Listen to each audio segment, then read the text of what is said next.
इस कार्यक्रम के प्रायोजक हैं कृषि एवं किसान कल्याण मंत्रालय, भारत सरकार। हर जोखिम से निकल कर फसल आए, सुरक्षित हो जाए। फसल बीमा से हर किसान अब आत्मनिर्भर हो जाए। संकट के समय प्रधानमंत्री फसल बीमा योजना किसानों के लिए वरदान है।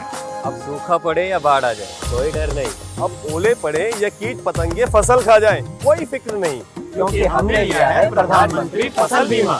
बुआई से फसल कटाई तक हर जोखिम का दावा, न्यूनतम प्रीमियम पर अधिकतम भुगतान का वादा। योजना से हर साल जुड़ रहे हैं 5 करोड़ से ज्यादा किसान। अब आपकी है बारी। नजदीकी कृषि कार्यालय, सहकारी समिति, बैंक शाखा, अधिकृत बीमा कंपनी या जन सेवा केंद्र में स्वेच्छा से करा सकते हैं पंजीकरण। फसल बीमा पोर्टल या फसल बीमा ऐप द्वारा भी कराया जा सकता है पंजीकरण। प्रधानमंत्री फसल बीमा योजना, आपकी फसलों का संपूर्ण सुरक्षा कवच। कृषि एवं किसान कल्याण मंत्रालय, भारत सरकार। वीरेंद्र भाई राम राम।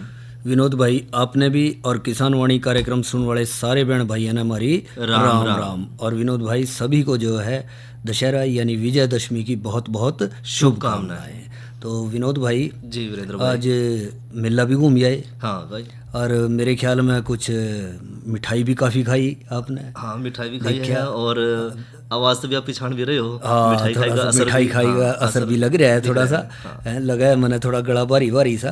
तो मिठाई खाई आपने, अच्छा देखा उसमें खोए की खाई होगी, मिठे की खाई होगी, और भी खाए होंगे, और नमकीन में मेरे ख्याल में समोसे समासे भी खा लिए होंगे। चल भाई देख ले, मौका एक कदेकदार है। मेले का रुखी ऐसा हो जाए, बाजार में जाके मेले में जाके ना चाहते हुए भी जी कर जाए। तो ऐसे में विनोद भाई एक बात देखी जी, अब न्यूज़ सोचा है कि भाई यह मिठाई थी, देख लो कितनी भीड़ थी, सारे जा रहे देख रहे और अपनी अपनी इच्छा अनुसार खा पी भी रहे, और बच्चे खिलौने भी ले रहे और घूम भी रहे, और सारा कुछ मेले में तो चला है जिस तरह देखा है। पर इसके साथ कभी नहीं भी सोचा भाई यह इतनी मिठाइयाँ बने क्या की, किस चीज़ पर? मिठाई का तो जो आधार है वो है दूध। दूध बिल्कुल सही कह रहे हैं। दूध जो है कहाँ थे, गाय भैंस का, दुधारू पशुओं से मरे होगा, और दुधारू पशुओं से भी सही मात्रा में और ज़्यादा उत्पादन यदि मिलेगा जब उनकी खुराक का कुछ ध्यान रखें, खुराक का ध्यान रखा, संतुलित आहार होगा उसका तो बढ़िया होगा, पौष्टिक और संतुलित आहार उनको मिलेगा तो अपने आप ही जो हमारी गाय भैंसें स्वस्थ रहेंगी, और स्वस्थ रहेंगी तो जाहिर है दूध का उत्पादन भी अच्छा होगा। अब सवाल ये आ जाए विनोद भाई कि चाहे पशुपालक भाई गांव में रह रहे हैं, चाहे शहरों में डेयरी फार्म कर रहे हैं, आजकल शहरों में या उनके आसपास भी डेयरी फार्म है, क्योंकि शहर की भी दूध की जरूरत तो है, वह भी पूरी कर रहे हैं। तो ये निर्भर कर रहा है कि अपने पशुधन को वो खुराक क्या दे रहे हैं, और उसका क्या कुछ ध्यान रख रहे हैं। सबसे बड़ी बात तो यह है कि खर्च भी कम हो खुराक पे, पौष्टिकता भी बनी रहे, और पशुओं का स्वास्थ्य भी अच्छा बना रहे, और पशुपालक भाई को 2 पैसे भी बच जाए, और साथ में जो चारा है वो ताजा भी रहे। अभी आपने अच्छी बात कह दी। तो उसमें हरा चारा भी आ गया, सूखा चारा भी आ गया, दाना भी आ गया, दलिया भी आ गया, सारी चीज आ गई। तो इसका संतुलन किस तरह बनाया जाए, क्योंकि आप नहीं कह रहे थे कि भाई ये तो निर्भर कर है कि भी किस तरह पशुपालक भाई अपने अपने हिसाब से दे रहे हैं। कई बार देखा है कहीं तो जब ब्याता रहे हैं पशु जद खुराक शुरू करें, और कहीं जब छोटे से ही कटड़ू बछड़ू हैं जदी से खुराक रखे, मेहनत रखा भाई भी तो देंगे, कल न जाकर अच्छी भैंस बनेगी या गांव बनेगी, तो दोनों ही रुख हैं। तो ये आप नहीं बताओ ये सही मायने में क्या तरीका अपनाना चाहिए पशुपालक भाइयों ने कि भी उनके गाय भैंस दुधारू पशु जो है उनको संतुलित आहार मिलता रहे, और आम आदमी ने भी जो है, आम पशुपालक ने भी नहीं रहा भाई संतुलित आहार का महत्व है पशुओं के लिए, उसका ध्यान हमने बहुत ज़्यादा रखना है। वीरेंद्र भाई, जो संतुलित आहार है उसका मतलब ये है कि जो इस आहार जिसमें प्रोटीन है, वसा है, कार्बोहाइड्रेट है, खनिज लवण है, और जो दूसरे भी छोटे पोषक तत्व हैं वो सारे उपलब्ध रहे। अच्छा, उसी जो है न्यू नहीं है भाई यार, चारा दे रहे हैं, जैसे खाली चारा दे रहे हैं, खाली दाना दे रहे हैं, ऐसा नहीं करती। वो संतुलित भोजन नहीं है। और इसके अलावा जो है ऐसा भोजन जिसमें पशु लगातार 24 घंटे जो अपने उसमें ऊर्जा बनी रहा है, चुस्त दुरुस्त बना रहा है वो, और साथ के साथ जो है वो काम भी पूरा करे। तो ऐसा जो खाना होगा वो संतुलित खाना है, और साथ में जो है दाना चारा है पशु ने खिलावे, और उससे पहले कुछ एक बात का ध्यान जरूर रखें कि आहार जो है संतुलित हो, जल्दी पचने वाला हो, ताकि पशु का फारा ना हो, सही पच जाए, उसका स्वादिष्ट भी हो और पर्याप्त मात्रा में भी हो। यह भी आपने सही कही। एक बात आपने बड़ी बढ़िया कही कि भाई सही हो और अच्छा हो और जल्दी पचने वाला। क्योंकि कई बार देखा है कि ज़्यादातर हरा चारा नराला घेरते हैं हाँ और उसमें अफरा जा पशु में, बिल्कुल भाई। और उसमें भी दिक्कत हो, या फिर कई बार न्यू भी देखा जा नया अनाज आ रहा हो हाँ तो वो नया अनाज देते हैं, जिस तरह गेहूं वगैरह हो, चने हो, कुछ ज्वार बाजरा हो, उसमें भी जो है खालस खा लें, अफारे की समस्या कई बार देखी जाए। तो संतुलित सोच समझ के दें, सोच कर देवा है, और साथ में जो है ताज़ा हो, स्वच्छ हो और कड़वा या विषैला ना हो और आसानी तक किसान भाई ने भी उपलब्ध हो जाए। हाँ यह भी हो जाए विनोद भाई। कई बार आपने कहा ना कड़वा और विषैला ना हो, कई बार तो न्यू भी हो जाए। घर में भी देख लें, रोटी बच गई और एक डब्बा ला रखा उसमें घेर दी और इकट्ठी हो गई हफ्ते 10 दिन की देख ली, और उस पर फूई सी आ जाए, उल्ली कहते हैं जिसने, और फफूंदी सी आ जाए और वो काली काली सी भी पड़ जाए, और फिर 8 दिन पीछे कहेंगे भाई ने मांड में पा दो, डांगर आते थे, बोल भाई डांगर के ठीक उसमें बीमार नहीं होने के। बिल्कुल होंगे भाई। तो ऐसा भी ना करें, रोज की रोज ही दे दो, इस्ते करा ताजी दे दो, ताजी ताजी दे दो, और साथ में भाई जो आसानी तो उपलब्ध हो, साथ साथ महंगा भी ना पड़े, महंगा भी ना पड़े, बात सही है। मौसम के हिसाब से जो चारा सही रहा वो जरूर देवा। और जो दुधारू पशु अपने हैं उसमें 2 तरह का जो है हम आहार इसमें बांट सके हैं। अच्छा, वो किस तरह? जिस तरह जो निर्वाह आहार है, यानी कि वो पशु जो दूध नहीं दे रहे, अच्छा, उसने अपनी शारीरिक क्षमता को बनाए रखने के लिए जैसे अपना बैल हो गया है, जोटा हो गया, जिसने मजदूरी करनी है, जोर का काम करने वाले पशु हैं, तो वो जड़ों हैं। हाँ, तो उन खातर जो चारा है उसमें ज़्यादातर आहार की जो पूर्ति है हम पौष्टिक चारे के द्वारा भी कर सके हैं। जिस तरह बरसीम होगी, जई होगी, रिजिका है, ये आसानी तो उपलब्ध हो जाए। हाँ, मौसम के अनुसार जो भी हरा चारा मिल जाए, गर्मियों में जिस तरह चरी वगैरह मिल जाए, मक्का मिल जाए उसमें, और इसमें ज़्यादा दाना देने की जरूरत नहीं पड़ती है। अच्छा, और यदि ज्वार या मक्की की चरी मिल जाए आसानी तक, तो साधारण गाय को 1 किलोग्राम, और जो बड़ी गाय है या जो भैंस है उसने 1.5 किलो तक जो है दाना निर्वाह आहार है उसके रूप में दिया जा सके जी। और साथ में यदि हरा चारा उपलब्ध नहीं है तो फिर जो है भूसी है या ऐसी कोई स्थिति जिसमें भाई साधारण गाय ने जो है लगभग 1.5 किलोग्राम दाना और एक भैंस ने 2 किलोग्राम दाना जो है देना जरूरी है।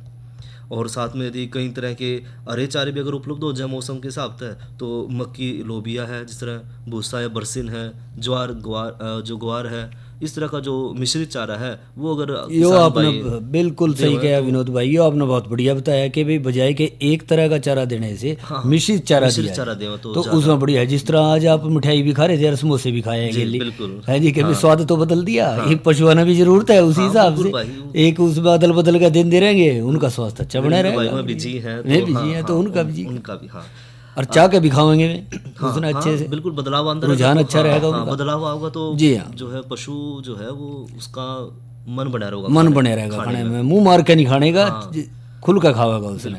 अच्छा, जो दुधारू पशु हैं उनके लिए उत्पादक जो आहार जो है, दूसरा जो आहार है जो दुधारू पशुओं खातर वो है उत्पादक आहार, यानी कि जो दुधारू पशु है उसका दूध की जो मात्रा वो बढ़ानी है, तो उस खातर एक विशेष जो पौष्टिक तत्व वाला जो आहार है वो देना जरूरी है। और इसमें दाने के रूप में भी इसने दिया जा सका है, क्योंकि जो निर्वाह आहार है उसमें उसके अतिरिक्त जो कुछ भी अलग हम दे सके हैं उसने हम उत्पादक आहार कहा है। ठीक, जिस तरह जो उत्पादक राशन है उसकी कितनी मात्रा दी जाए, ये दुधारू पशु के दूध देने की क्षमता पर भी निर्भर करे है कि वो कितना दूध दे रहा है, तो उसके हिसाब से बात सही है। और हो जाए विनोद भाई, कई बार तो यूँ देखा जाए पशु तो कहीं बंध रहे हैं खुरड़ी पे, हाँ, और जी घास भी घेर रहे हैं, लगती घेर रहे हैं, उसमें पर नहीं हो जाए दुधारू भी बंध रहे हैं, और जो दूध से भाज गए वे भी बंध रहे हैं, छोटे कटड़ू बछड़ू भी बंध रहे हैं, झोटा भी बंध रहा है और बड़द भी बंध रहे हैं, तो सारा का एक सरा ही जा रहा है। जबकि थोड़ा सा मेरे ख्याल में ध्यान रखना चाहिए कि दुधारू पशु की अपने शारीरिक क्षमता के अलावा जो दूध उत्पादन की क्षमता है वो भी अलग है, ज्यादा है उसके हिसाब से, और फिर उसमें भी नहीं हो जा जो 5 किलो वाली है वह भी वहीं खा रही है, और जो 15 किलो वाली है वह भी वहीं खा रही है, तो उसका भी थोड़ा सा मेरे ख्याल में शारीरिक क्षमता के एक ही खोर में सारा चल रहा है काम, अपना चल भी निपटा दिया काम।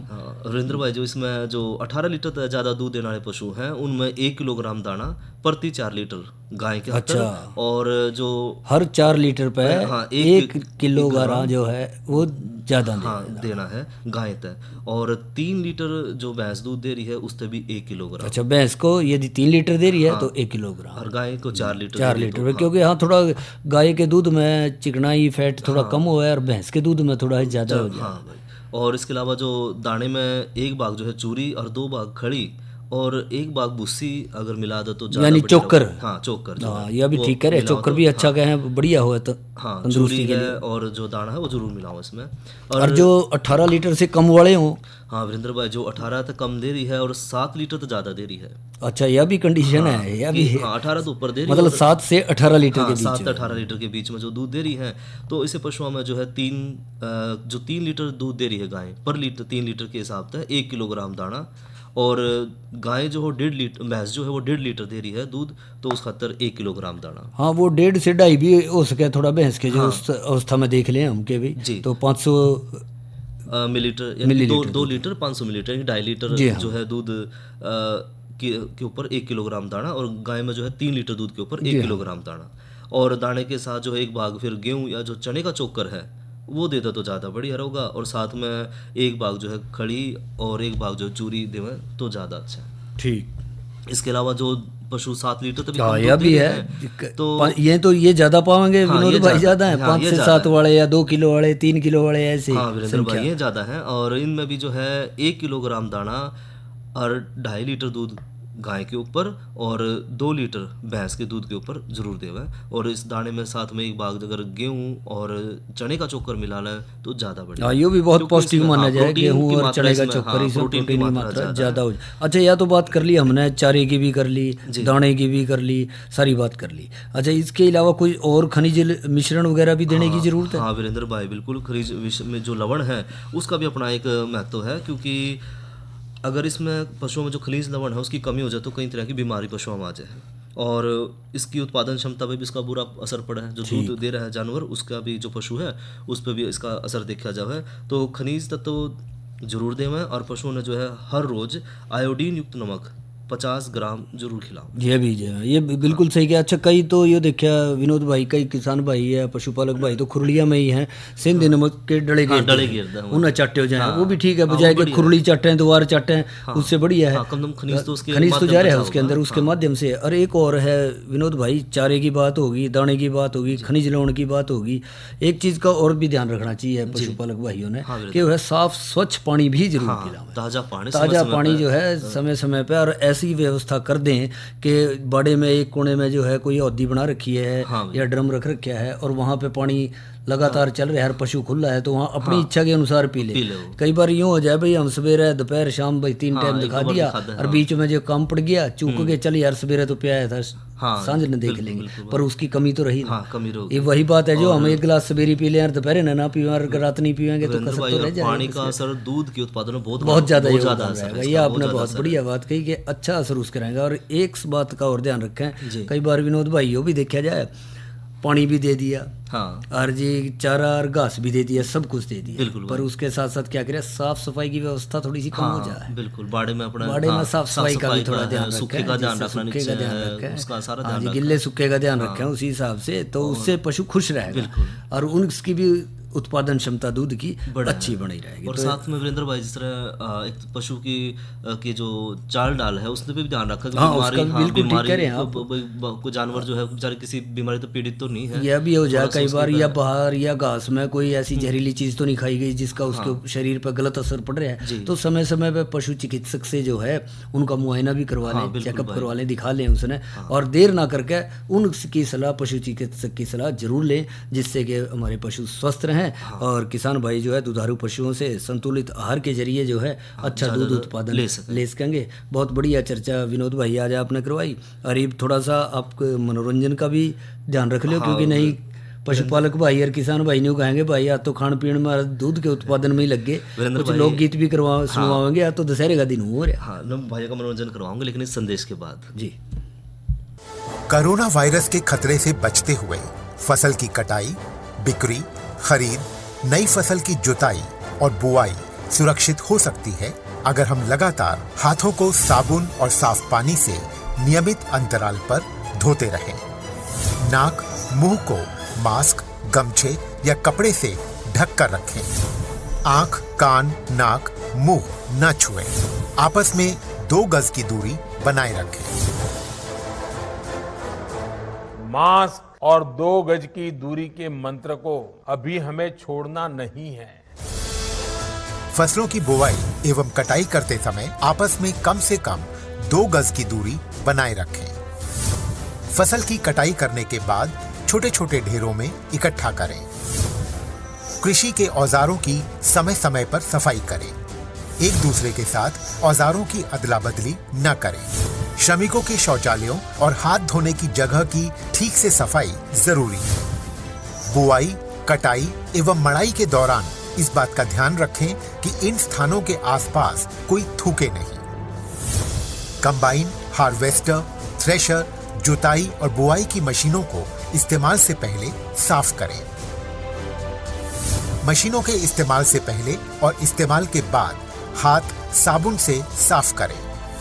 वाहनों, बोरियों, थैलियों और पैकिंग के दूसरे सामान की साफ सफाई पर भी खास ध्यान दें। खरीद केंद्र पर आने से पहले किसानों एवं श्रमिकों की जांच। खरीद केंद्रों पर भीड़ न लगाएं एवं किसानों को बारी बारी से बुलाएं। गोदामों पर खरीदी हुई फसल को लेने में शीघ्रता करें ताकि किसानों एवं श्रमिकों को रुकना ना पड़े। कोरोना के खतरे से बचाव और अधिक जानकारी के लिए आरोग्य सेतु ऐप डाउनलोड करें। देश में खाद्य सुरक्षा के ये सिपाही भोजन की निरंतर उपलब्धता को सुनिश्चित करते हैं। किसान स्वस्थ रहें तभी हम कोरोना वायरस से जीत पाएंगे, आगे बढ़ पाएंगे। किसान सबल, देश प्रबल। सदा रही से सदा रहेंगी झगड़े की जड़ तीन, जड़ जोरू और जमीन, जड़ जोरू और जमीन। इन तीनों का नशा कसूता बुद्धि करे मलिन, जड़ जोरू और जमीन, जड़ जोरू और जमीन।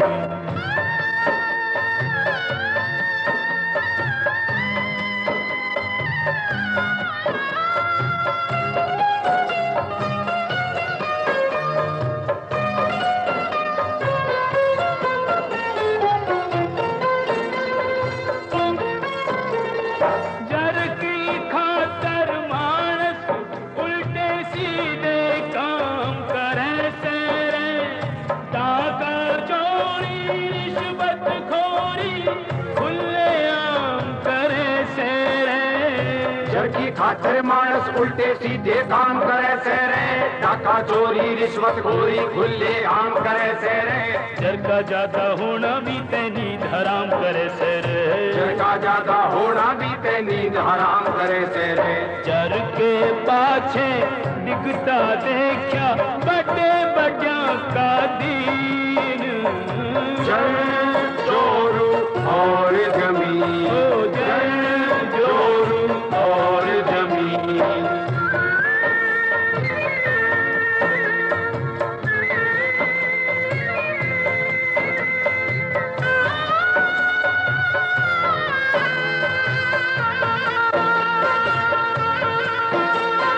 कितने कांड हुए मत पूछो एक चोरू के कारण है। बीच सभा करू लागे द्रौपद के रस्ते तारण रे। कितने कांड हुए मत पूछो एक जोरू के कारण रे। बीच सभा कोरू लागे द्रौपद के लत्ते तारण रे। रावण का हुआ सर्वनाश यो सबसे बड़ा उदाहरण रे। रावण का हुआ सर्वनाश यो सबसे बड़ा उदाहरण है। विश्वामित्र जैसे होके नारी के अधीन, जड़ जोरू और जमीन, जड़ जोरू और जमीन।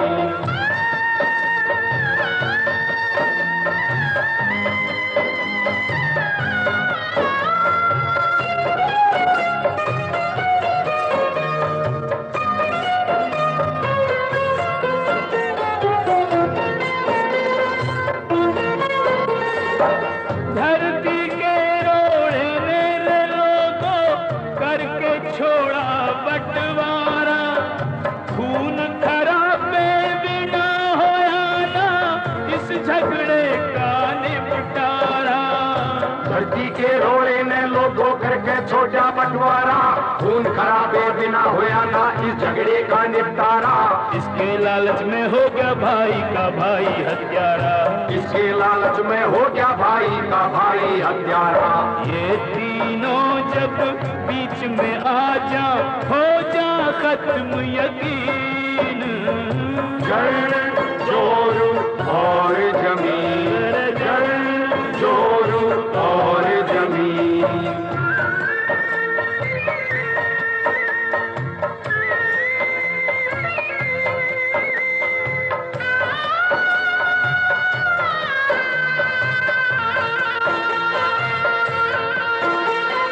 जरते जोर जोरते जोरू जोरू बिना सरे कोन्या। जरना हो तो जोरू भी सीधे मुंह बात करे कोन्या। जरते जोर जोरते जोरू जोरू बिना सरे कोन्या। जरना हो तो जोरू भी सीधे मुंह बात करे कोन्या। पेट भरे धरती पे जर जोरू ते पेट भरे कोन्या। पेट भरे धरती ते जर जोरू ते पेट भरे कोन्या। तीनों बिना अंधेरी दुनिया तीनों से रंगीन। जर जोरू और जमीन, जड़ जोरू और जमीन। सदा रही से सदा रहेंगी झगड़े की जड़ तीन। जड़ जोरू और जमीन, जड़ जोरू और जमीन। जड़ जोरू और जमीन, जड़ जोरू और जमीन। और वीरेंद्र भाई ये तो सुना लोकगीत भाई है ना, और फिल्म थी जर जोरू और और जमीन। जमीन। और इसके साथ ही विनोद भाई ये कर लें मौसम की बात। जी। तो जहाँ तक आज के मौसम का सवाल है तो आमतौर पर मौसम साफ रहा और अधिकतम तापमान रहा 39 डिग्री सेल्सियस, न्यूनतम रहा 19 डिग्री सेल्सियस और हवा की गति रही 10 किलोमीटर प्रति घंटे की रफ्तार से हल्की हवाएं चली। जी। और कल जो है अधिकतम तापमान 35 डिग्री सेल्सियस और न्यूनतम 22 डिग्री सेल्सियस रहने की संभावना है।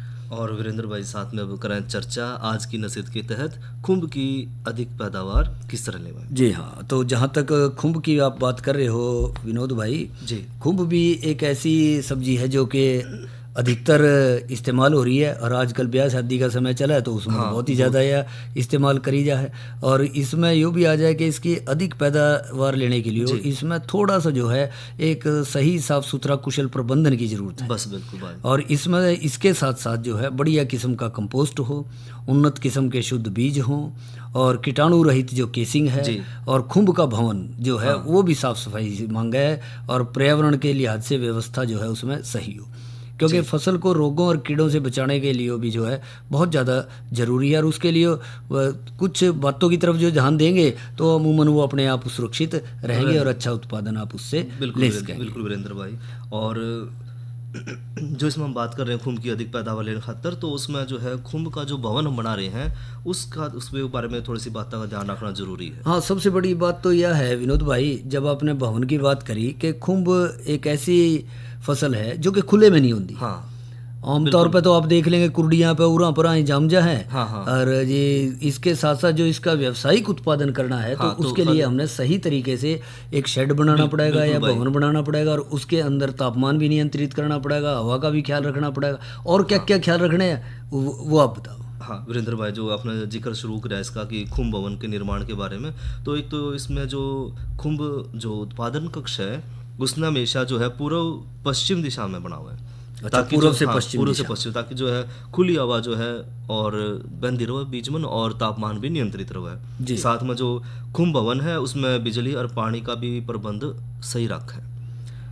और खुम्ब भवन में जो ताज़ी हवा है वो बाहर अंदर बेचने खातर दीवारों पर जो है पंखे जरूर लगावे हैं और वे जो है दबाव ने जो है बाहर की हवा ने जो है अंदर फेंका है। ठीक, एक तो जिस तरह दूसरे हैं रसोई में। अच्छा, वैसे जब आप खुम्ब भवन की बात कर रहे हैं यानी आपका इशारा कमरों की तरफ है। हाँ। तो कमरों का भी कोई आकार होना चाहिए। आकार से मतलब है कि उसका किस साइज का हो। हाँ, लंबाई चौड़ाई का भी कुछ ध्यान रखें। वीरेंद्र भाई बिल्कुल इस चीज़ का भी ध्यान रखना जरूरी है कि जो कमरे का आकार है वो जो है 35 बाई 25 बाई 12 का यानी कि 35 जो है उसकी 35 फुट। हाँ, चौड़ाई लंबाई रखा है, 25 फुट उसकी चौड़ाई और 12 फुट उसकी ऊंचाई हो। तो ये जो है ज़्यादा बढ़िया रहेगा। और इसमें जो है 5 शेल्फ बनाना है, तो उसमें लगभग 18 से 20 टन जो है कंपोस्ट हम ली जा सके उसमें तय।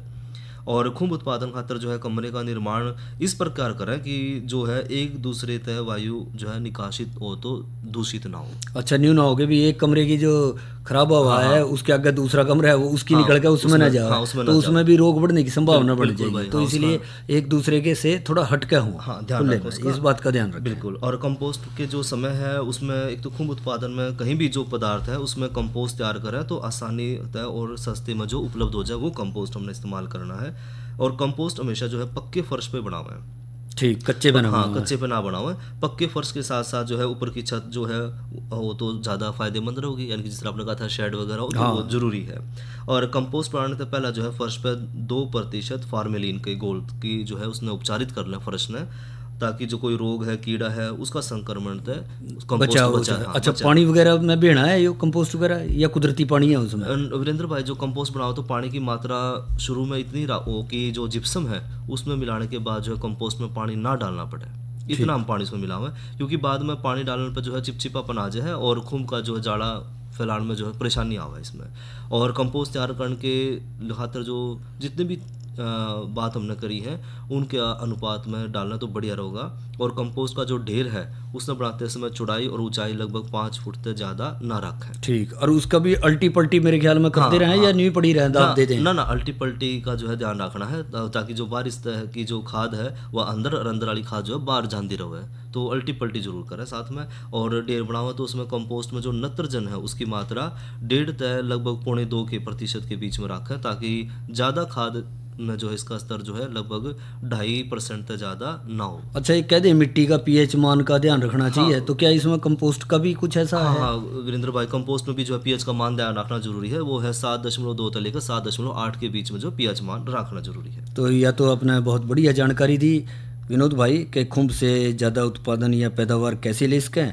और विनोद भाई थोड़ा सा चर्चा कर लें कल के कृषि कार्यक्रम पे भी। हाँ, तो जो कल का हमारे कृषि कार्यक्रम में या किसान वाणी कार्यक्रम में चर्चा का विषय रहेगा वो होगा गोभी वर्गीय सब्जियों की देखभाल। और दूसरी चर्चा रहेगी नई फसल नई उमंग के तहत हरे चारे के लिए जई की बिजाई के बारे में। अरे क्या कर रहा है? इधर हम बोल रहे हैं तेरे बीजू का पुतला बोल रहा है? पक्षियों से तो हम खेत को बचा लेते हैं, पर इन घातक रसायनों से कैसे बचाएं? मतलब? देख बेटा, तू जो ये अंधाधुंध रसायन मिलाता है ना, मिट्टी की सेहत बिगड़ने लगी है। और जब माटी ही कमजोर पड़ जाएगी तो उपज कैसे सेहतमंद होगी? अरे पहले ऐसा नहीं था। पूछना अपने बड़े बुजुर्गों से, कैसे फसल लहलहाती थी, शुद्धता झलकती थी। हाँ, माटी भी तंदुरुस्त और लोग भी। अरे पहली वाली बात कहाँ? पर अब तो सब यही डाले हैं। सब नहीं, आज भी लाखों जागरूक किसान परंपरागत विधि से फसल उगा रहे हैं। खर्चा कम और उपज की कीमत भी बेहतर पा रहे हैं। सच है? रे बेटे, एक्सपीरियंस से बता रहे हैं, धूप में बाल सफेद नहीं किए हैं। हाँ। ठीक है भाई, मैं भी आज से जैविक खेती शुरू करूंगा। माटी से प्रेम की परंपरा है, परंपरागत खेती। इस कार्यक्रम के प्रायोजक थे कृषि एवं किसान कल्याण मंत्रालय, भारत सरकार। और विनोद भाई, इसी के साथ हमारे आज के किसान वाणी कार्यक्रम का समय समाप्त हुआ। तो भाइयों से लें इजाजत। अच्छा भाइयों, राम राम।